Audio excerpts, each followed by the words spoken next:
नमस्कार, झारखंड की खबरों में आप सबों का स्वागत है। आइए जानते हैं आज की मुख्य बड़ी खबरों को। जैक की 10वीं और 12वीं के रिजल्ट का इंतजार हुआ अब खत्म, अब आएगा सिर्फ परिणाम। 10वीं और 12वीं के रिजल्ट के लिए झारखंड के लाखों छात्र छात्राओं का इंतजार अब जल्द ही खत्म होने वाला है। झारखंड जैक बोर्ड की 10वीं और 12वीं का परिणाम इसी माह के अंत में आएगा। जैक के चेयरमैन डॉक्टर अरविंद पसासी ने यह जानकारी दी है। उन्होंने बताया 31 जुलाई तक परीक्षा परिणाम घोषित हो सकता है। उन्होंने यह भी कहा आंतरिक विश्लेषण के आधार पर परीक्षा परिणाम तैयार किया जा रहा है। इसके साथ ही परिणाम से किसी को असंतुष्ट होने का मौका नहीं मिलेगा। आप सबको को बता दूं कि इस बार कोरोना वायरस संक्रमण के कारण जैक बोर्ड ने 10वीं और 12वीं की परीक्षा नहीं ली है। 9वीं और 11वीं की परीक्षा परिणाम के मूल्यांकन के आधार पर ही रिजल्ट जारी किया जा रहा है। मुख्यमंत्री हेमंत सोरेन ने कुछ दिन पूर्व आदेश दिया था कि जुलाई के अंत तक रिजल्ट जारी कर दिया जाए। संभावना जताई जा रही है कि सीबीएसई का रिजल्ट भी इसी माह के अंत तक जारी किया जाएगा।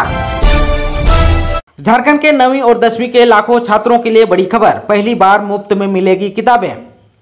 झारखंड के 9वीं 10वीं के लाखों छात्रों के लिए अच्छी खबर है, अब इन्हें भी मुफ्त में किताबें मिलेगी। पहली बार राज्य के लाखों छात्रों को इसका लाभ मिलेगा। राज्य की हेमंत सोरेन सरकार 9वीं और 10वीं के छात्रों को सत्र 2021-22 से मुफ्त किताबें देने की तैयारी में है। इससे संबंधित प्रस्ताव स्कूली शिक्षा और स्वच्छता विभाग ने तैयार कर लिया है। इस पर वित्त विधि सहित विभागीय मंत्री के रूप में मुख्यमंत्री हेमंत सोरेन ने सहमति भी दे दी है। जानकारी के मुताबिक जल्द ही इसे स्वीकृति के लिए कैबिनेट भेजा जाएगा। बता दें कि इससे पहले रघुवर दास के कार्यकाल में साल 2015 में कैबिनेट ने 9वीं 10वीं के छात्राओं को निःशुल्क किताब देने का फैसला लिया था। अब हेमंत सरकार अब पहली बार इसमें छात्रों को भी शामिल करने जा रही है।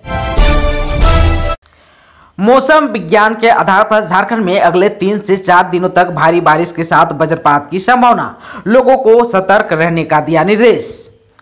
झारखंड में आने वाले कुछ दिनों में भारी बारिश हो सकता है, इस बात की चेतावनी मौसम विभाग ने दी है। उन्होंने अपने बयान में कहा है कि राज्य में 28 से 30 तक भारी बारिश होने की संभावना है। ऐसे में लोगों को सावधान रहने की जरूरत है। बहुत भारी बारिश का अनुमान जताते हुए मौसम विभाग ने कहा है कि उत्तरी बंगाल की खाड़ी में साइक्लोनिक सर्कुलेशन बन रहा है और यह दक्षिण पश्चिमी की ओर बढ़ रहा है। इससे 28 जुलाई को लो प्रेशर एरिया बनने की संभावना है, जिसकी वजह से राज्य में भारी बारिश होने की संभावना है। इसके अलावा उन्होंने 28 से 30 जुलाई तक भारी बारिश और वज्रपात को लेकर चेतावनी जारी की है।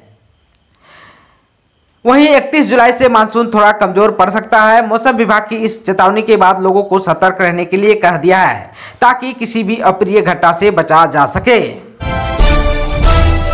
झारखंड के कर्मचारियों को हेमंत सरकार का तोहफा, महंगाई भत्ता में 11% की वृद्धि। झारखंड कैबिनेट की बैठक मंगलवार को सीएम हेमंत सोरेन की अध्यक्षता में प्रोजेक्ट भवन में हुई। इसमें केंद्र सरकार के तर्ज पर राज्य सरकार के कर्मचारियों के महंगाई भत्ता में 11% की वृद्धि समेत 19 प्रस्ताव पर मुहर लगाई गई। कर्मचारी का डीए 11% बढ़ाने के प्रस्ताव को कैबिनेट ने पारित कर दिया है। 1 जुलाई 2021 के प्रभाव से महंगाई भत्ता की दर को 17% के वर्तमान दर से बढ़ाकर 28% के रूप में स्वीकृत किया गया है। झारखंड में कोरोना संक्रमण के पिछले 24 घंटे में मिले 37 पॉजिटिव मरीज, सर्वाधिक बोकारो से 246 बचे हैं एक्टिव केस। राज्य के विभिन्न जिलों में पिछले 24 घंटे में 37 नए पॉजिटिव मरीज की पहचान की गई। इनमें से सर्वाधिक बोकारो से 9 संक्रमित मरीज मिले।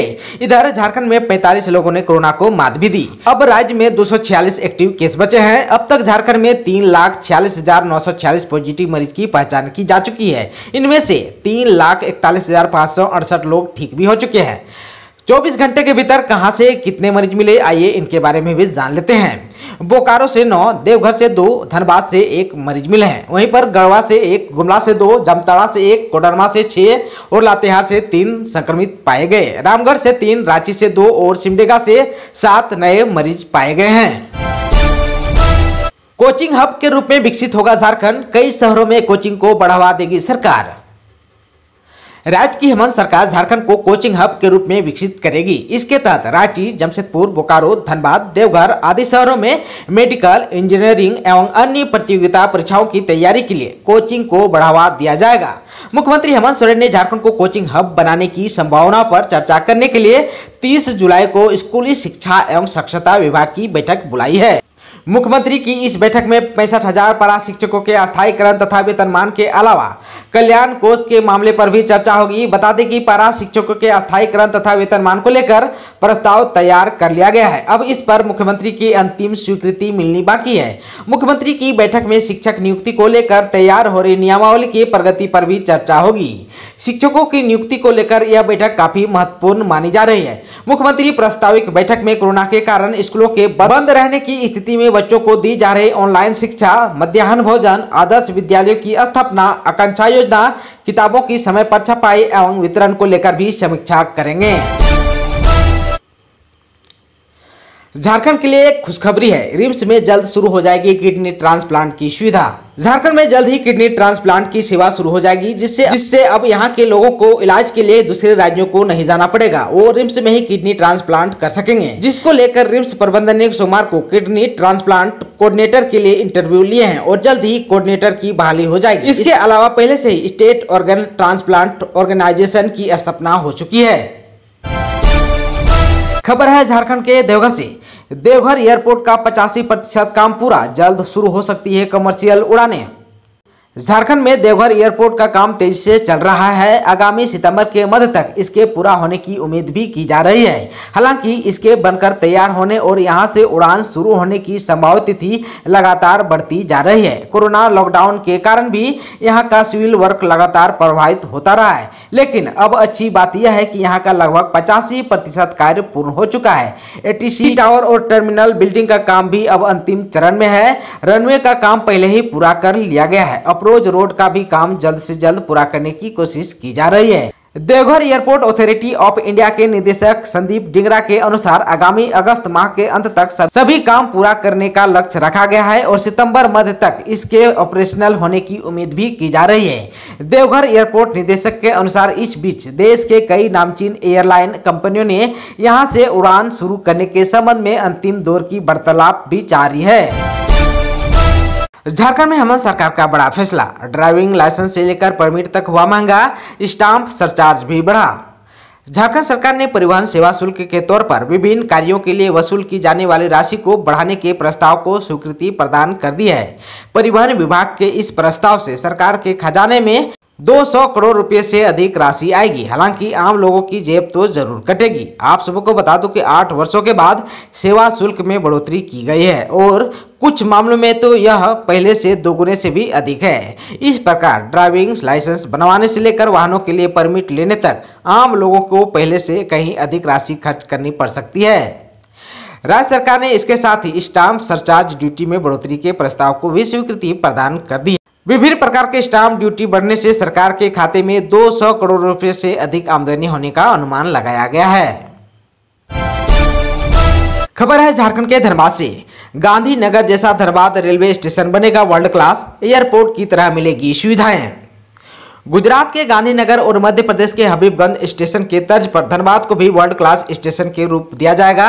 रेलवे ने इसका ऐलान भी कर दिया है। पहले जहां धनबाद रेल मंडल के सिंगरौली स्टेशन का चयन वर्ल्ड क्लास स्टेशन के लिए किया गया था, अब इस लिस्ट में धनबाद भी शामिल हो गया है। विश्व स्तरीय बनने वाला रेलवे स्टेशन पर कई नई सुविधाएं विकसित होंगी। यात्रियों से जुड़ी आधुनिक सुविधाएं वर्ल्ड क्लास स्टेशन में मौजूद रहेंगे। इस स्टेशन का पूर्ण विकास का काम RLDA यानी रेल भूमि विकास प्राधिकरण के जिम्मे होगा।